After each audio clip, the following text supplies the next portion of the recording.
Social मीडियावर नेहमीच असे काही व्हिडिओ व्हायरल होत असतात जे मनोरंजक असतात तर कधी आपल्याला माहिती देणारे असतात। तुम्ही येथे रस्ते खचल्याचं किंवा खड्डे पडल्याचं अनेक व्हिडिओ देखील पाहिले असतील। असाच एक व्हिडिओ सध्या समोर आलाय। हा व्हिडिओ खरंच आश्चर्यचकित करणार आहे, जो सोशल मीडियावर व्हायरल झाल्यानंतर लोकांना देखील धक्का बसलाय। उत्तर प्रदेशातील सहारनपूरमध्ये पाण्याच्या लाईनमुळे रस्ता खराब झाला होता। त्याचं काम सुरू असताना अचानक रस्ता खचला आणि पाईपलाईनही फुटली।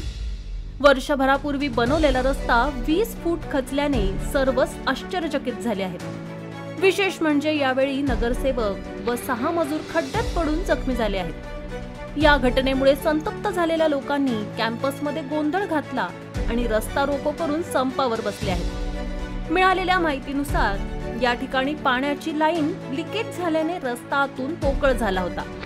अमृत योजनेअंतर्गत शनिवारी त्याची दुरुस्ती सुरू झाली। रविवारी सकाळी नगरसेवक सुधीर पनवार यांच्या उपस्थितीत काम करून घेत असताना हा अपघात झाला। दरम्यान नगरसेवकाशिवाय 6 मजूर देखील जखमी झाले आहेत। नगरसेवक सुधीर पवार यांना गंभीर दुखापत झाली असून त्यांना आयसीयू मध्ये दाखल करण्यात आल्याचं सांगण्यात येत आहे। या घटनेनंतर पोलिसांनीही घटनास्थळी पोहोचून संतप्त लोकांना शांत करण्याचा प्रयत्न केला, मात्र पोलीस आणि लोकांमध्ये जोरदार बाचाबाची झाली। ही घटना प्रभाग क्रमांक 34 मधील असल्याची माहिती आहे।